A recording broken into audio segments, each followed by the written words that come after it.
Welcome everyone, LanceScurvX here, the Scurv podcast.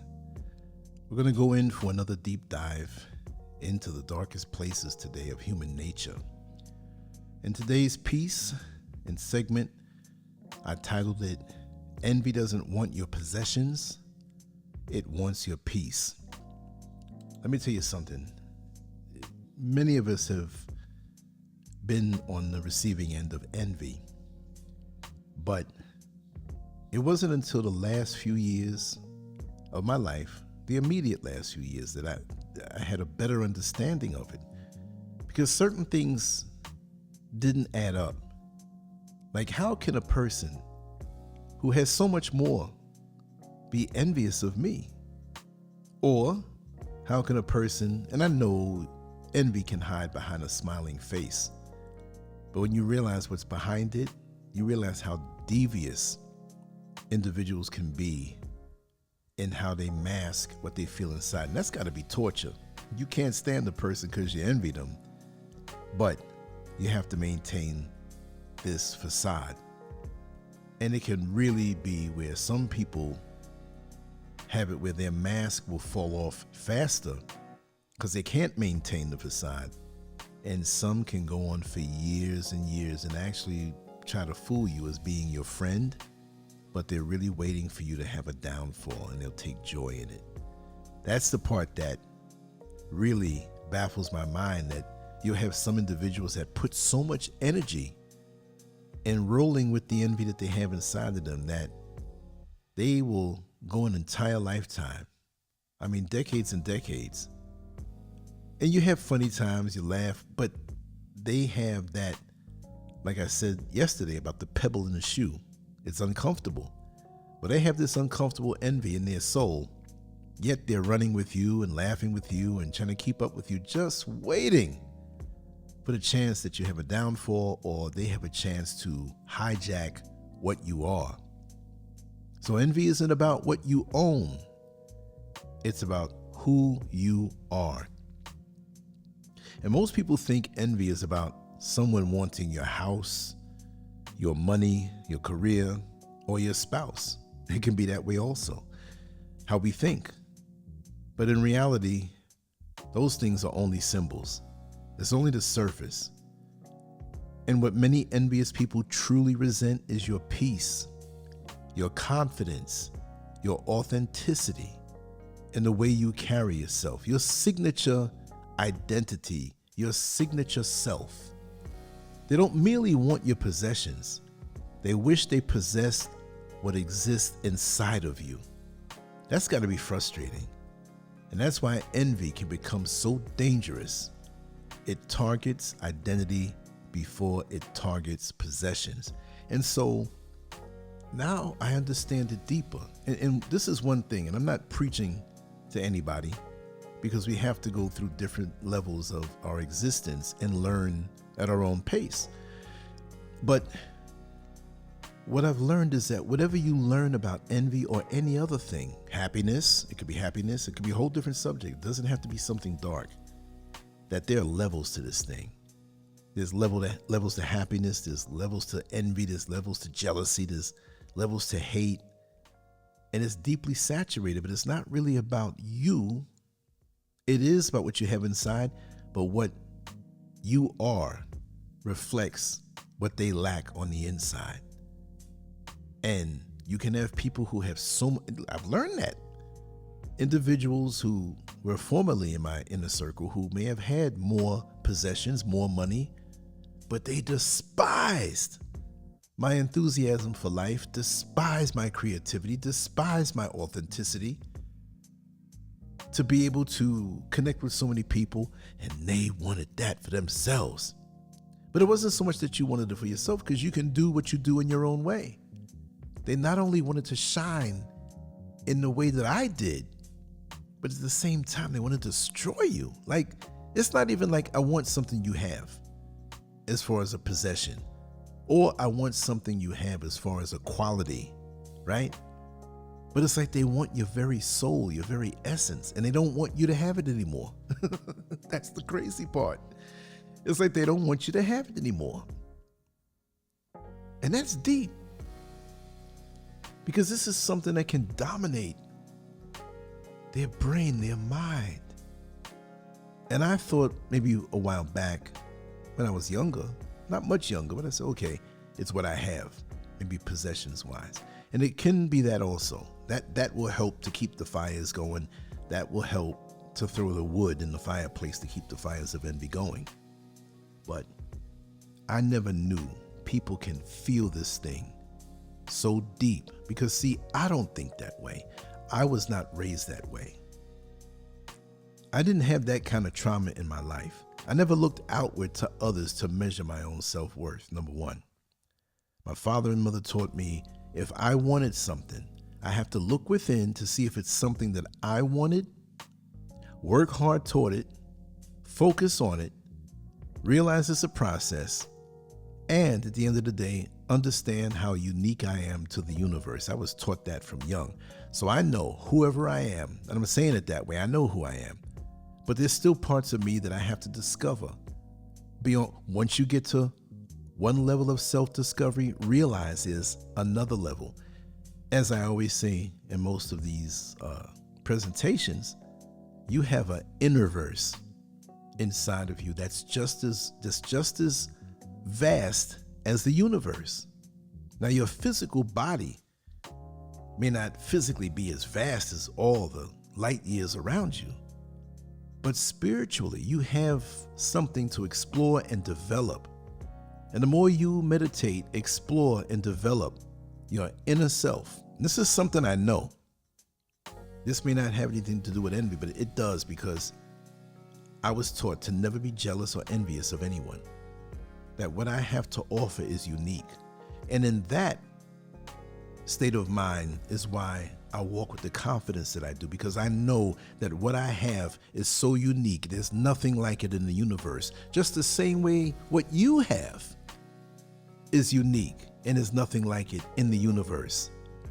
But these envious people were never taught that. And if they were taught that, they never internalized it. They never realized it. So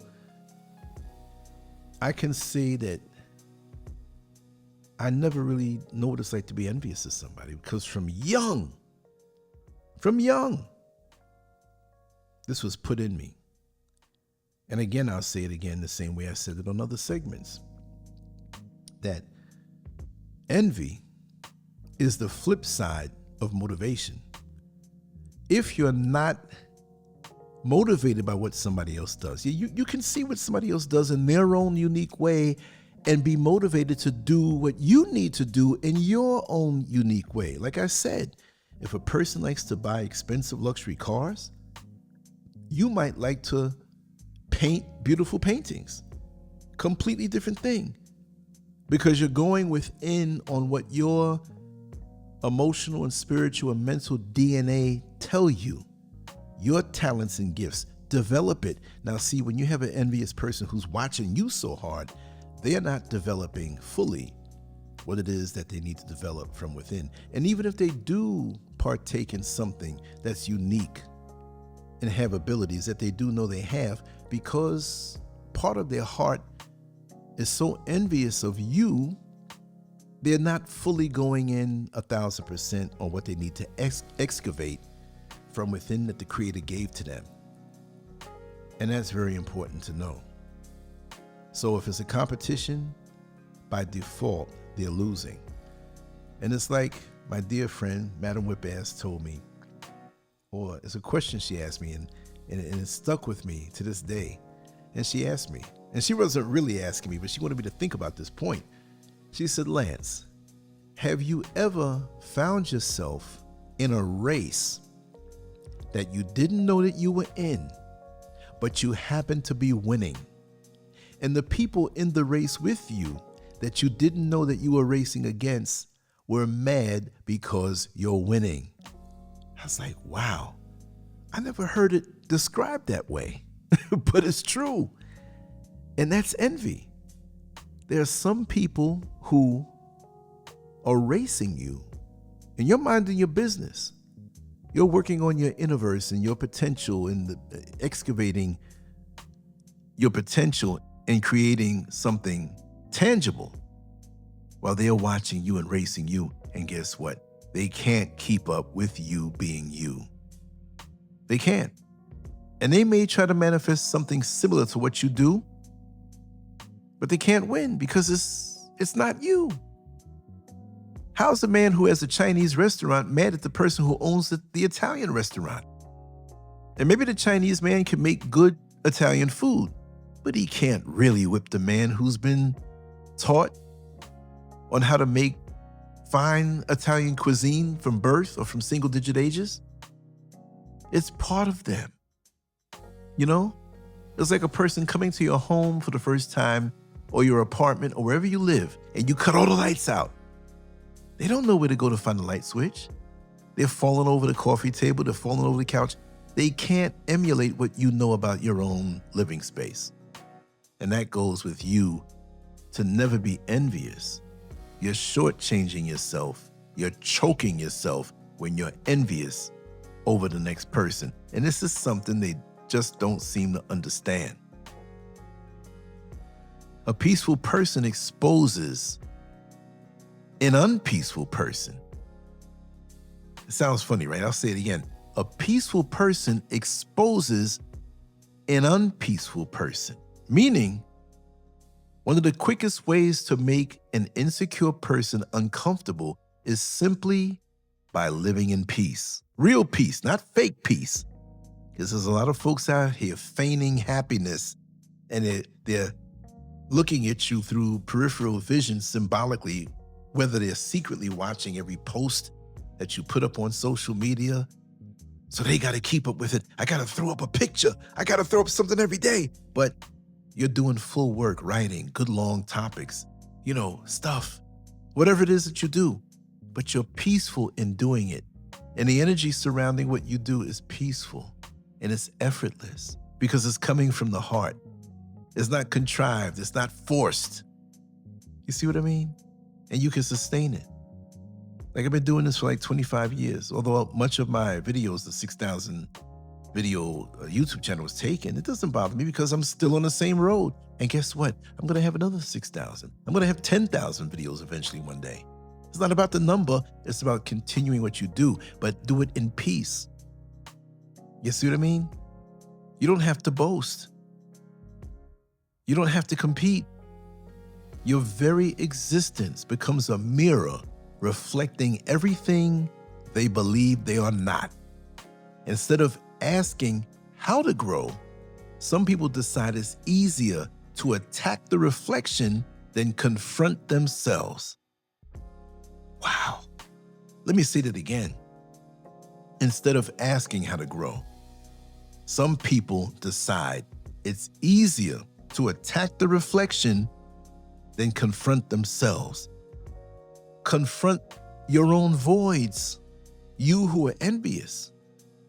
Because if my peace reflects your chaos and your insecurity, that's not my fault. Security and peace are yours to attain, but you're never going to get it attacking me. And although I may not know you're attacking me from within because you're hiding behind a smiling, friendly face, you know it because you don't feel good with the peace that I've attained. Okay, on a physical level, and this is not even bragging. I moved to a new country. We built our home.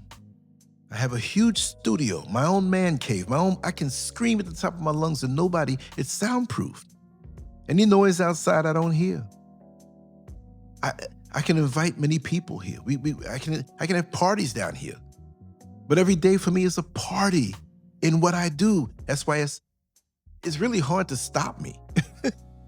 You can't stop me. I have my brain, I have my thoughts, I have my topics, I have a method in which I create my content. And I'm content with it. So let's roll into the future and examine more about human nature and life and things that I want to talk about that might happen in current events, that every now and then it may be about a celebrity, but about something we can learn out of it. Looking deeper. I love that. And it exercises many demons for other people who can't figure certain things out. And it helps to purge me of any residue that is left from things I've been through. So the more I can talk about it and identify it, and identify even the people who have done me wrong through their envy, it doesn't bother me. It really didn't bother me anyway, because nothing can physically stop me or mentally stop my motivation. But I look on it and it's been a lesson. And I'm thankful for those who have shown their envy, because now it's like taking out the trash. Do you miss your trash? When you throw it out in the trash can, the garbage truck comes to pick up your trash. And trash from 3 days ago, from a month ago, from a year ago, do you even remember it? Do you mourn it? Oh my God, I miss my trash. I threw out all of those bottles and containers and dirty tissues and packages from food, and I miss my trash. You don't even think about it. It's almost a relief to get rid of it.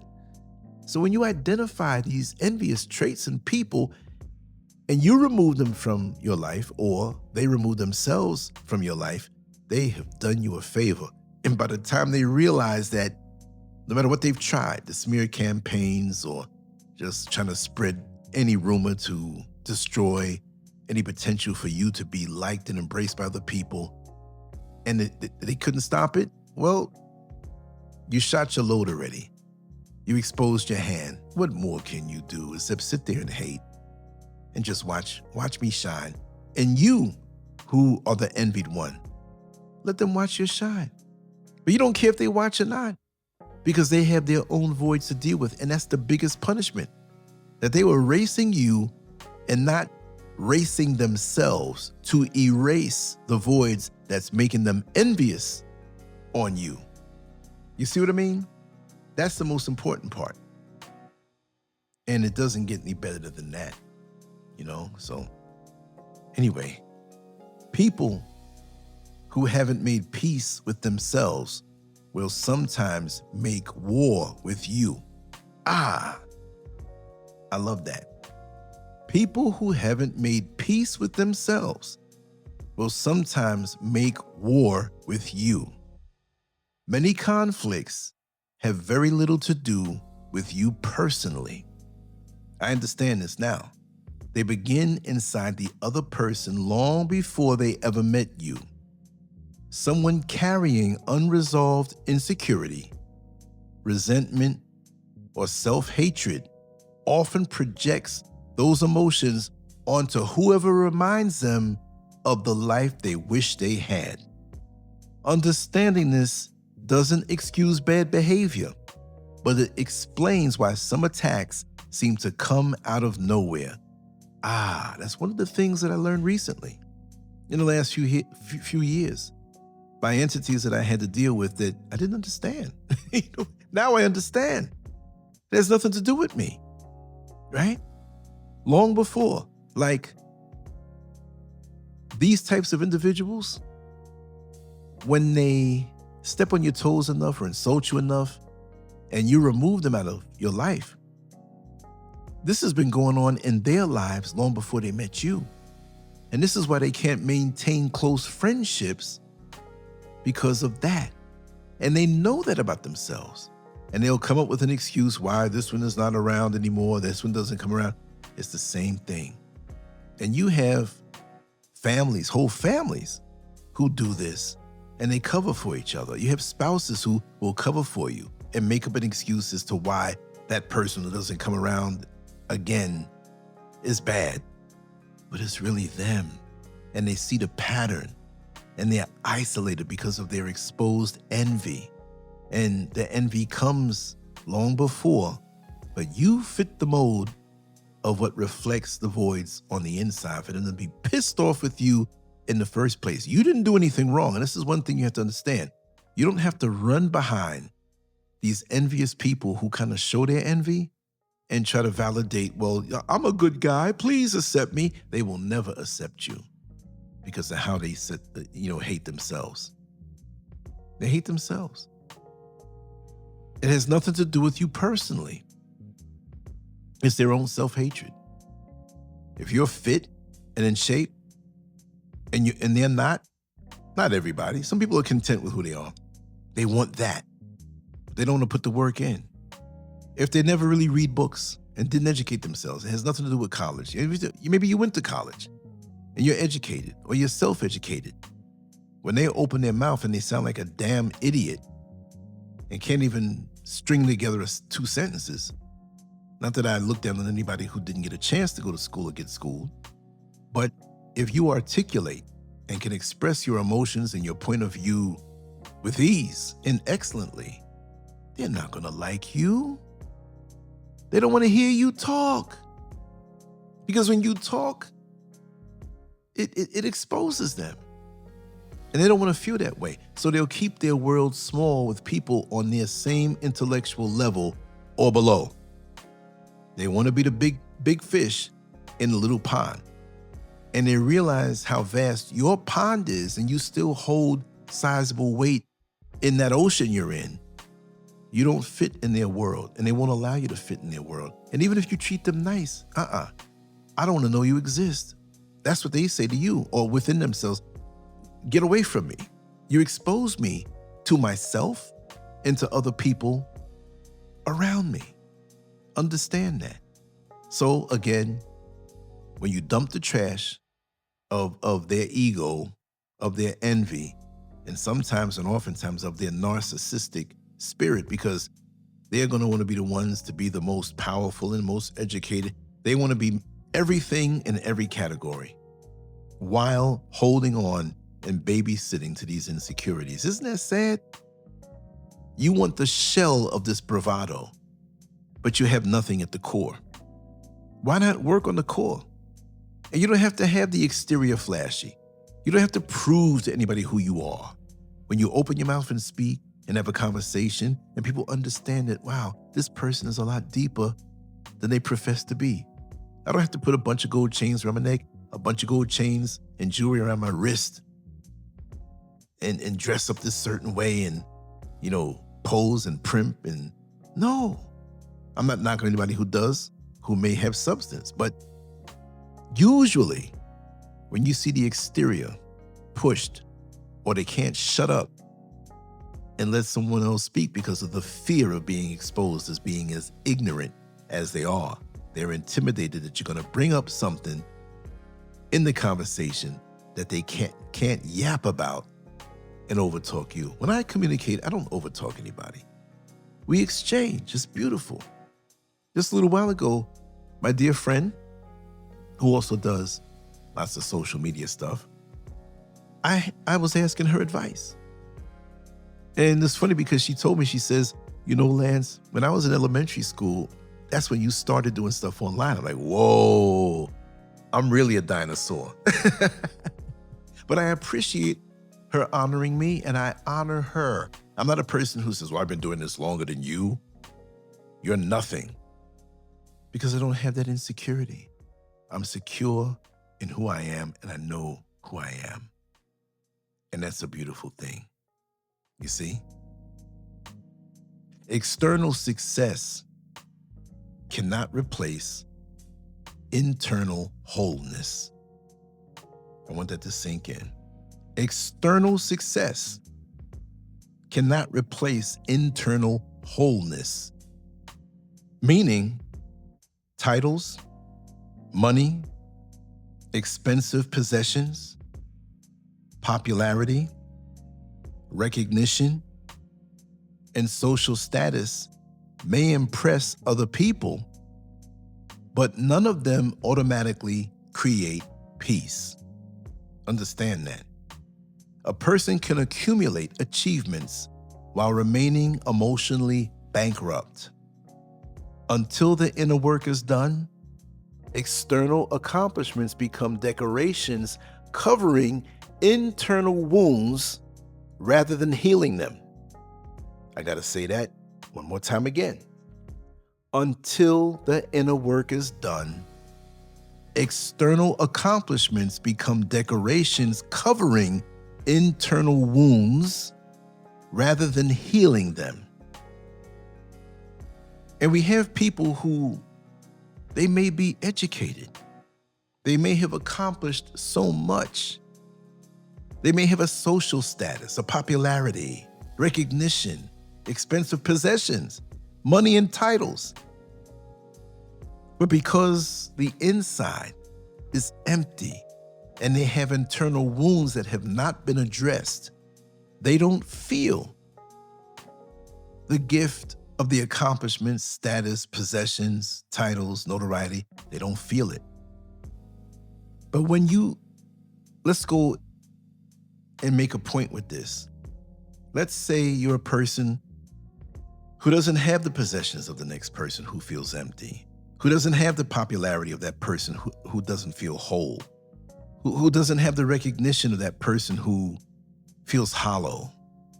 You don't have those things externally, but you have the peace and balance. And you know where, and I like to say this, where your blip is on the radar screen. You know how you stand. You're content with how you stand and where you stand. These other people will attack you because you have something that the external cannot fill.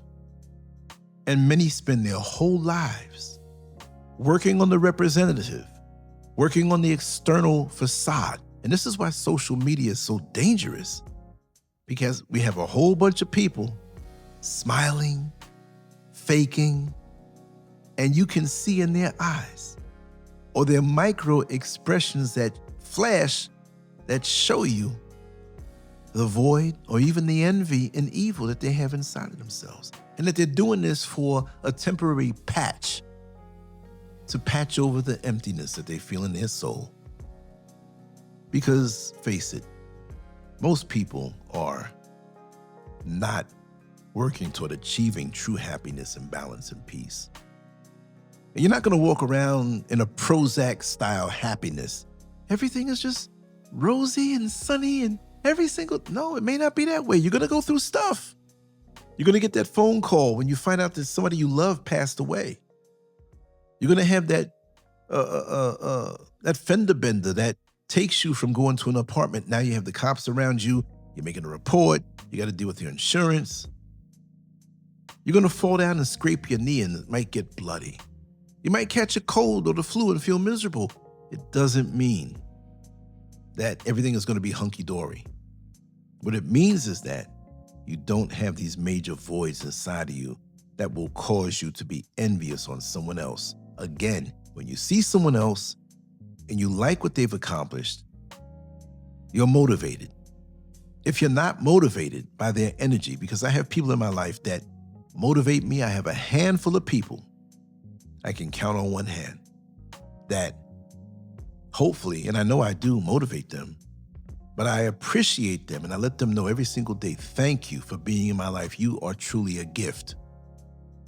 You are truly a gift. You motivate me. I'm here for you. And if there's anything you need on any level, and what you've done for me by you being you thus far has motivated me perpetually for the rest of my life, because the gifts that you've given me of the spirit and of motivation, they could never end. So if I have such a strong team around me, and I don't mean physically around me where I'm seeing them every day. Some I see, some are here in Ghana, and most are in America. And most I've met not too long ago. Some I've had longer and some less. But it's not about the physical proximity. It's about the energy shared and the time shared. So I'm always here to motivate those who are in my life and in my corner. And one person like that can turn away 100,000 people who are envious of you and working hard to come against you. This is why I'm still standing. This is why I'm not defeated. I may have been knocked down for a while, unexpected, because of a person who had close proximity to me, deceived and showed their hand too early. But now what you gonna do? I done got up from that round, and I'm strong for every round for you who came against me for the rest of the fight. But it's not a fight. It's not a fight. I'm already victorious, and you should think the same way too. As long as you turn your energies inward, that whatever voids or pain or trauma you have on the inside, work on it. Because if you don't, you will become envious of the next person, no matter how accomplished you are in this world. Understand that. Never forget that. It's very crucial to understand that. The next point I want to expound upon, and I can't talk about this enough. I love this word, discernment, right? When you can figure something out from the gut. Some people call it your gut instinct, your first mind, your third eye. It's discernment, no matter what you call it. And I'll say it like this. Discernment is one of the greatest forms of protection, because you already instinctively know what's coming when you're on, meaning you're on and you're focused. And this is why the envious try to bring chaos into your life, so you can lose, or not really lose it, but have your discernment reduced, because now you're focused on the foolishness and confusion and arguments and interruptions and things to bring a distraction to your peace and in your world, so your discernment is reduced. But in actuality, it's one of your greatest forms of protection. And not everyone deserves unlimited access to your life. That's something that I've recently learned also. One of the greatest spiritual gifts is learning to recognize unhealthy energy before it becomes destructive. Pay attention to repeated patterns. People who minimize your victories, celebrate your setbacks, constantly compare themselves to you, or seem uncomfortable when you're doing well. And they'll even give you compliments when you're doing well, but they're mad doing it because they want to hide behind that. Discernment isn't paranoia. It's wisdom applied consistently. I recently had someone inform me of something political and on a governmental level that might affect me and my spouse. And they were joyous because they thought that it was something that actually affected us and might set us back. No, we're not into anything illegal. And they were telling me this stuff with enthusiasm. And I knew that this particular thing didn't affect my life or my spouse's. But I let them run on and run on and run on and run on. And when I actually fabricated a response to them to let them know that they were correct, they revealed themselves and their envy. I said, man, you're right, because this situation happened. I just confirmed. And the person was like, see, I'm never wrong. I told you. What are you going to do now?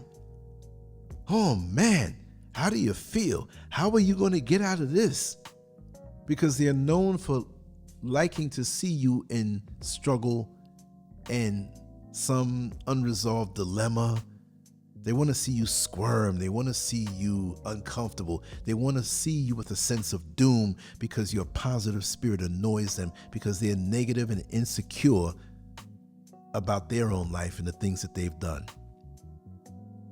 And then I let them have that joy for an hour or two. And I responded back. I said, listen, what I told you wasn't true. What you were telling me didn't affect me in no kind of way. And I was laughing while I said it. And I robbed them of their joy of seeing my doom. You see what I mean? But I have the discernment to understand that's how they are.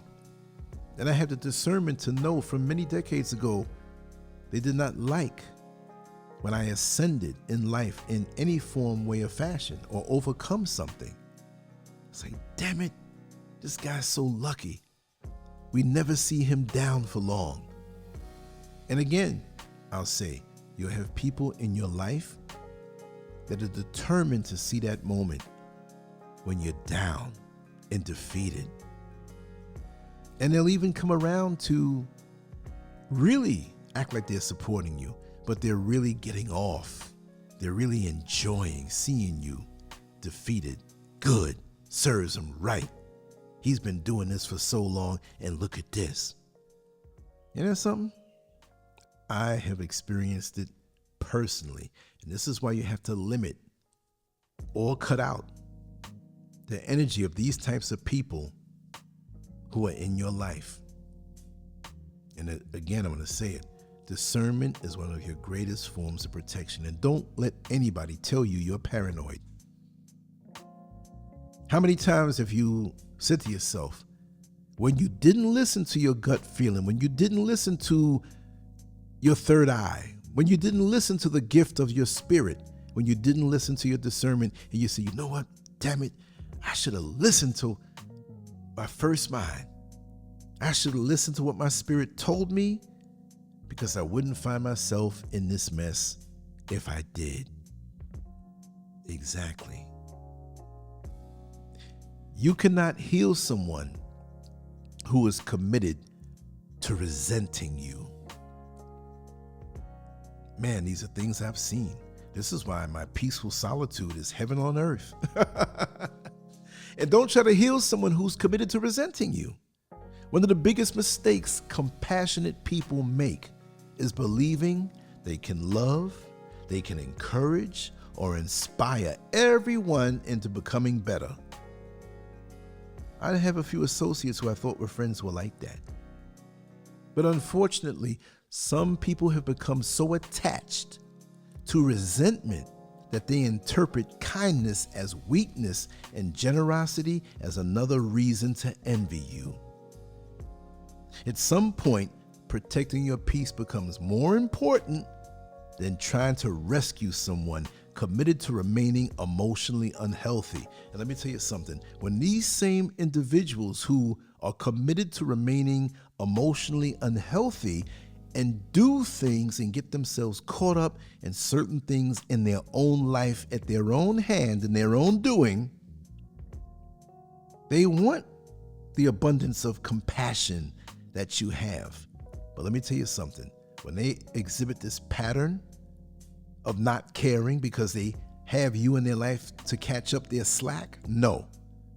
They need to taste and be accountable for what they've done in their own lives, right? You can't save them because they look at you as weak anyway. They're going to come around because they know they can always use you. And maybe if you wanted to help them, the best way to help them is leave them alone. Leave them alone. Don't bother with them anymore. Let them stay. Look, I'm going through that right now. I'm 63 years old. So I know a lot of people in their 60s that I grew up with. And they keep putting themselves in really childish situations now where a hard head makes a soft behind. Now you find yourself in a bad situation that I do not condone. You put yourself in a bad situation that I would never put myself in. Not that I think I'm better than anybody, but I want to live a better life. I'm not going to keep playing Russian roulette with my life and finally catch a bullet to the head and wonder why someone else couldn't have saved me. I don't waste my energy like that. If I love you, I will be compassionate. But if you don't love yourself and you think my compassionate, loving, willing to help demeanor is weakness that you can use over and over, you're not going to exhaust me that way. Like I said, some people believe they can love, encourage, and inspire everyone into becoming better.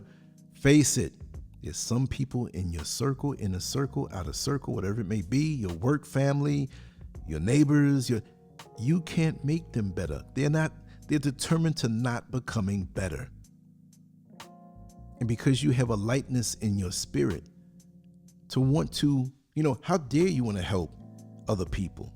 How dare you want to love, encourage, and inspire other people? That's how they think. They'll try to use that resource when they need it, but basically they despise you for it because they don't have that within themselves.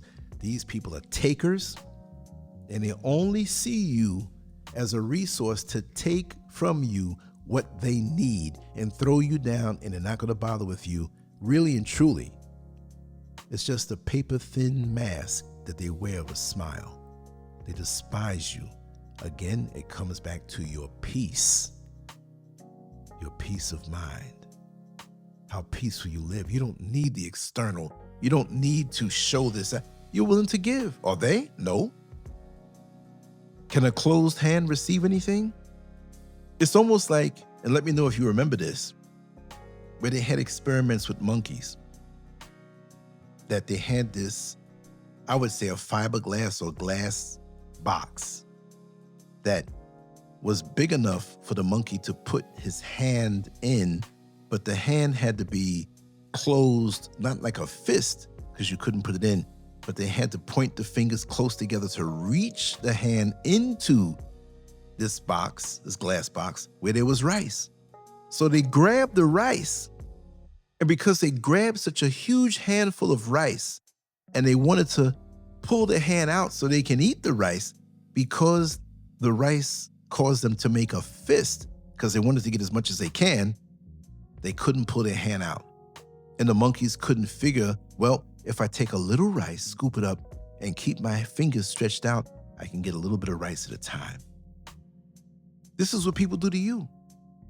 They'll take from you, and they'll show themselves up by being greedy with your love, your compassion, your encouragement. And after a while, you see that they're just trying to be greedy with all of it. Don't give them. Don't even give them access to the rice. Don't even give them access to your goodness, because it's a waste of time. And of course, I've seen people who always want to show love to these unlovable people who don't even love themselves, who don't want to go into their inner verse and correct things. They don't want to go under the hood of their spiritual and emotional and mental being to rewire themselves to relate to the world different. And this inner chaos is all they can spread to the world, and they want you to catch up the slack. No, if you can't budget yourself, if you can't pay your bills and restrain yourself from spending out all of your money, going on shopping sprees, going to the titty bar, going to the drug house, giving the pastor all your money, and you want to come to me and I'm doing the right thing? Well, if I'm doing the right thing or somebody else is doing the right thing, learn how they're doing the right thing with themselves. And don't be mad when your actions find you in a sorry state of affairs. And those compassionate people, stop being a fool and stop being used by these people. You have mothers out there who know their sons and daughters are on drugs, and they let that son or daughter drain the life force out of them because they're in denial about that. And they keep giving them money, hoping that the money is used for what that child is asking for. Well, I gotta buy a new suit, or I have to pay this bill, and you going right to the crack house. I've seen this with my own two eyes. And when that parent dies, or friend dies, or whoever it is that's enabling you, the person you enable don't give a damn about you. They're probably mad that you died. Imagine that, because they can't get from you anymore.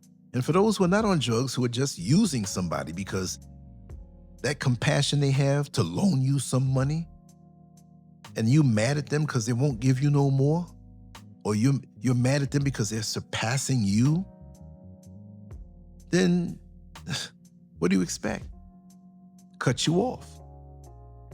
Because they'll take from you while being envious with you at the same time. You cannot heal someone who is committed to resenting you at the core, but they're going to try to get from you. Which brings me to my other point. Boundaries aren't cruel. They are necessary. Boundaries, proximity, access, all of that. Many people confuse forgiveness with unlimited access. Those are two completely different things.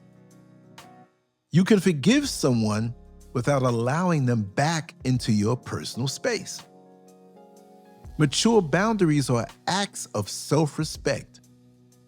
They prevent repeated emotional theft and preserve the peace you've worked hard to build. And some of these envious entities feel they deserve, or they're entitled to have unlimited access over your life.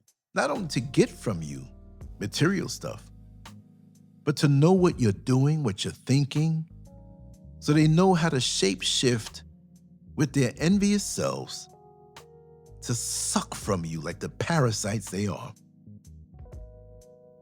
And when you put up boundaries, they take it as a violation because you have cut their supply from the access that you used to give them and the future access that they just knew they were going to have. All up in your life, sucking from your life force. No. Don't even expect eye contact from me. And they feel poisoned deep down inside because they realize that you realized who they are at the core. And you're living your life and they know nothing about it. They might see you in the street. They may overhear something, but they can't get their hand all up in your life to manipulate. And they feel entitled to you and your life force and everything about you. So they can take. And they'll make it seem like you took something from them. They calculated wrong. Now, they don't have the resources of you. And that's what they can't stand. They can't stand it. And it's a forever violation in their mind. My next point is, and this is something that keeps you victorious, is your greatest victory is refusing to become what hurt you. Your greatest victory is refusing to become what hurt you. Now, the easiest trap is responding to envy with envy, bitterness with bitterness, or hatred with hatred. And this is a hard one for most people. But once you begin living from those emotions, you've surrendered the very peace you were trying to protect. But once you begin living from those negative emotions, you've surrendered the very peace you were trying to protect. Real strength isn't measured by how well you fight darkness. It's measured by how faithfully you remain connected to the light despite it. Because the darkness and the envious spirit wins when you come down to their level of envy with envy, fighting envy with envy, bitterness with bitterness, or hatred with hatred. They got you. They got you. Because it didn't make them feel peaceful, but they took you from the peace that you have. And that's what they want. But they can't get it with their jacked up selves. You understand? They can't get it. Like En Vogue, the song, never gonna get it, never gonna get it, never gonna get it, woo, woo, woo, woo. Never gonna get it. They're never gonna get it. Acting and living the way they do. So you have to refuse to become what hurts you. And I see a lot of individuals that were on a great trajectory in their lives, progressing on the intangible ways of the spirit, of the mind, of the emotional control. And something happened to them and something came over them. It could be a bad breakup. It could be something where somebody got cheated on and they were faithful to the mate that cheated on them. And now every relationship they get in, well, I'm going to get them before they get me. I'm going to cheat with other people. I'm not going to be put in that situation again. Well, that former situation that happened to you, it reduced you to something less than what you were because now you're acting like them. Look, there's a lot of people I can reveal their secrets and trash them. There's a whole lot of stuff I know. But I'm not going to become that. Where people have lied on me, I can tell some facts about them with receipts, but I don't do it because they would like that because that means I have reduced my essence to them. You stay in darkness. You're not pulling me into darkness with your envy. And I'm not going to become you because you may have tried to hurt me or hurt me. And it's hard not to respond with what they do. It's hard. It's a challenge. But if you can do that, trust me, they will feel it because they realize that they did not have an effect on who you are as a person at the core. And that's where growth comes in. Inner peace is a spiritual discipline. Peace doesn't happen by accident. It grows through prayer, reflection, discipline, humility, gratitude, and forgiveness, as well as an honest relationship with your Creator. We're not talking religion, we're talking about spirituality. You may receive what I just said as far as a religious thing, but it's beyond religion, it's bigger than religion. Your honest relationship with your Creator. Whichever form you take, that's none of my business. Because a person anchored spiritually becomes much harder to manipulate because their value no longer depends on applause, comparison, or public validation, right? Even when they say they don't want to have those things, but they're secretly going for it, you can see that they're on a really low level. The stronger your inner foundation becomes, the less power envy has over your life. That's a code that they cannot crack. They can't get beyond that. But if you're rooted in superficial things, sooner or later, if you depend on that, if you think that because you bought this brand new luxury, whatever, expensive vehicle, and I have nothing against that. If somebody gave me one now, I'm gonna take it. But that's not my identity. It's not gonna stop me from doing what I do and what I love to do at the core. It's not gonna stop me from exploring my inner self and my innerverse to perfect myself. I didn't say make myself perfect, but to perfect myself.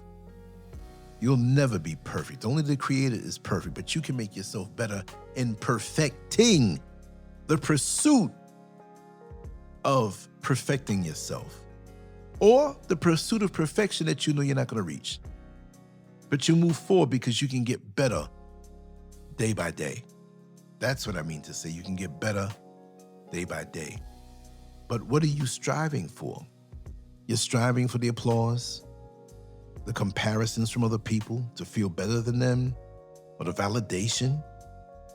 Nah, you can never win that game. Because there's always someone who is going to get more applause than you. There's always someone that when you compare yourself to them, they will have more than you.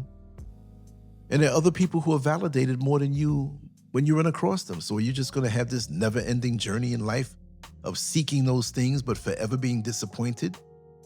And the day you leave this earth, there'll be people who have more, who will have greater applause, who have more material things, who will be well-known and popular after you're forgotten. Give it 100 years.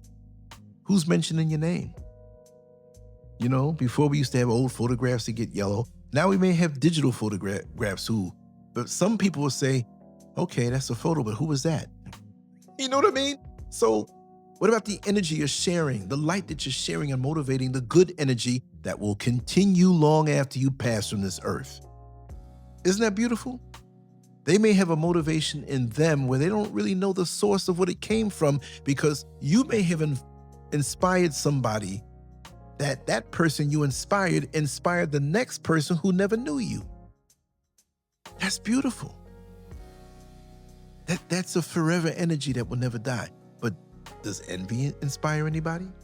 Does jealousy and smearing somebody inspire anybody? You're already dead. Because what you have inside of you, if that's how you live and that's what you spread, you're dead already. And you will not ascend to the next level, whatever that next level is. I can't tell you after you pass away what's going to be. I can't tell you that.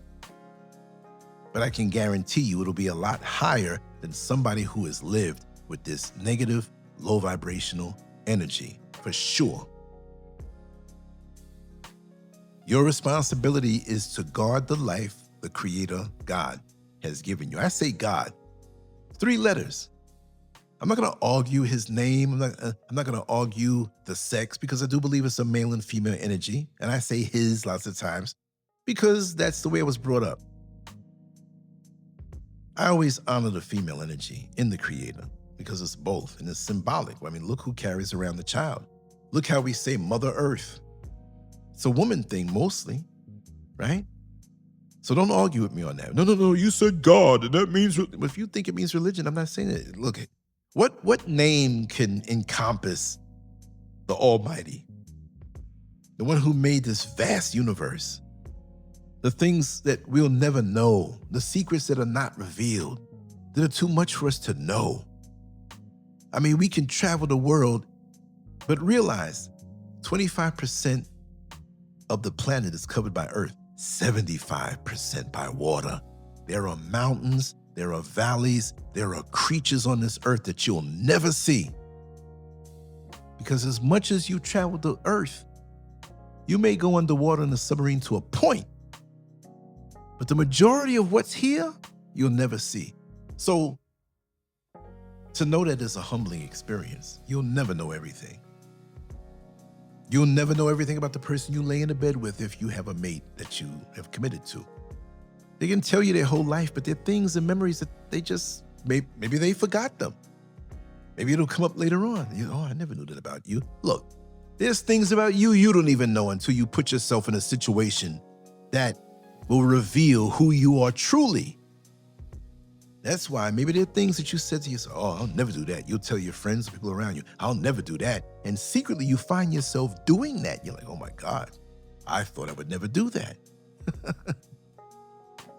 Or you see a food that that's nasty. I would never eat that. And you get a taste of it. Now it's your favorite food. I know I'm a little off point, but that's what it is. See what I mean? That's what it is. It's inner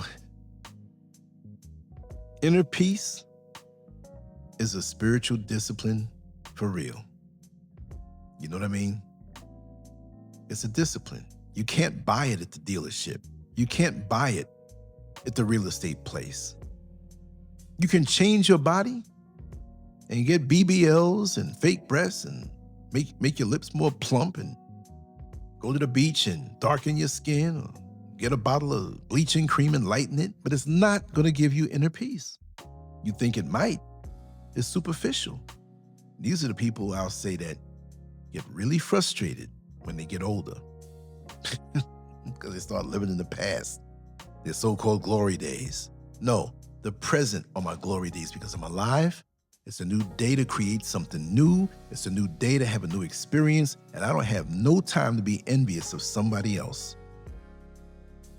That's why there's more and more peace in my life, because I'm getting to know myself even better and knowing how to navigate the world as me, not as an insecure, hollow me, envious at every single person. How are you going to have instant envy with somebody? You don't even know them because of their light. Dig deep and try to excavate your own light. I'm keeping this to myself. I'll shine it out and budget it out to the people who will benefit from it, not the ones who are mad at me for having it and want to drain me of it because of their lack of light. And understand, your responsibility is to guard the life God has given you. You cannot control who envies you. You can't control that. You can't control how people interpret your success, your happiness, or your growth. What you can control is who has access to your time, your energy, your mind, and your spirit. You can control that, who has that access. Once they reveal that they're no good for you and they have bad intentions for you, zero access, no access. See? That's the best revenge. Without venom. Never apologize for protecting the peace you fought so hard to obtain. Sometimes we can go years and decades without peace by what's around us. And once we discover it on the inside and developing it on the inside, you ain't got to apologize for nothing. But you can continue growing. Continue serving God, your creator. Continue walking in wisdom. Nobody can stop you from gaining more wisdom, and let your life become evidence that peace is always stronger than envy. Yes, it's not about a wall, but I actually had to put up a big wall around my sanctuary to maintain peace, because you're just not going to show up and interrupt my peace. You can't angle me now. I can go out. Look, I'll walk around. Let me tell you something. Y'all know it. I walk around. I go in my yard. I'm a nudist. I like walking around naked in the sun and nature. Yes, I do. I don't care who knows it. I'm not weird. People say, oh, this, kiss you where the sun don't shine. With me, the sun hits every part of my body every day. Use your imagination. Too much information. But guess what? I can do that. If I choose to give anybody access to any part of my life, it's because I chose to do so. And I'm free where I live. Not only where I live, but when I go out into the outside world, because I have boundaries and I don't give everybody access. No way. I know you said this guy spoke some good words, but toward the end, this guy, he's crazy. It's the truth. Now understand, envy is not ultimately about the person being envied. It's about the war taking place inside the person who refuses to find peace within themselves. May I say that again? Envy is not ultimately about the person being envied. It's about the war taking place inside the person who refuses to find peace within themselves. It's not your war. What's happening in the person who envies you or envies other people. That's a war. That's uncomfortable. You can't feel good about yourself when you know you're envying somebody else. And really and truly, the person who envies you, when they realize you know that they're envious, oh, that's got to be a really bad feeling. But you cannot help them. It's something they have to rearrange, rewire themselves about themselves under their own hood. Don't let them use your compassion to lure you in, thinking you can love them and cherish them and motivate them, and they'll keep sucking from you while they keep you close to them and having access to your life to bring their chaos into your life to take away your peace. Since I mastered this now, I mastered it from before. I was good with it. But I'm at the highest level now. You ain't gonna get me no more. You can't. That's why this version and this particular chronological time of who I am is really one of the sweetest time periods in my life. And no matter what chaos you find around yourself, and you think, say for example, you're in a situation where you can't do for yourself as much and people are taking care of you, you're younger, or you depend on people who are envious, understand that over time, it will go away. Work on yourself. Don't become like them. Understand that this will be a distant memory, and your best life, not just, running away from things or being a fugitive. No, your true best life. There'll be a distant memory. Whether they live close to you or far away, they'll be out of your mind. You won't think about them. You got too much joy to experience. Like for me, within the next few days, I want to go to the beach. I want to walk barefoot. I want to feel the breeze on me. I want to put my feet in the water. I want to see people walking by me feeling good on the beach. Because I want to. After this, there's a lot of sunlight. I'm going to go outside on one of my balconies and lay out and look up into the sky and thank the Creator that I've been brought to this peace. Because let me tell you something. Nobody taught me this stuff. My parents armed me and instructed me about different things that later on I was going to have to deal with in life. But I had to deal with life.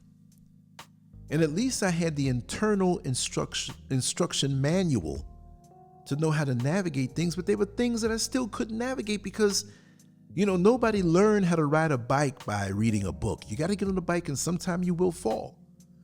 You can be told how to balance, but you have to feel the balance. And you all know I ride a one-wheel bike. I ride a unicycle. So symbolically, I'm on my unicycle right now with the envious people and negative situations around me because I have complete balance. And with discernment, I can see it coming a mile away. It's like MC Hammer said in the song, "Can't touch this." It's precious to me. And I fight. Not the physical fight. But yeah, if you come at me with a physical fight, trust me, I'm going to give as good as I take, if not a little more. You're going to realize you've been in a fight.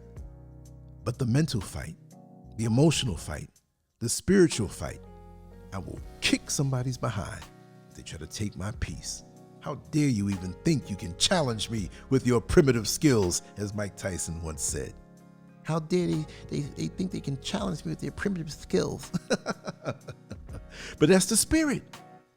Arm yourself. Love your creator. Receive the insight. Develop yourself better. Make yourself stronger. And don't feel guilty when somebody envies you or try to put guilt off on you. That's their war. That's their problem. If they don't want to do their homework, they'll never get the high marks of peace in their life. And on that, I will say thank you for being here.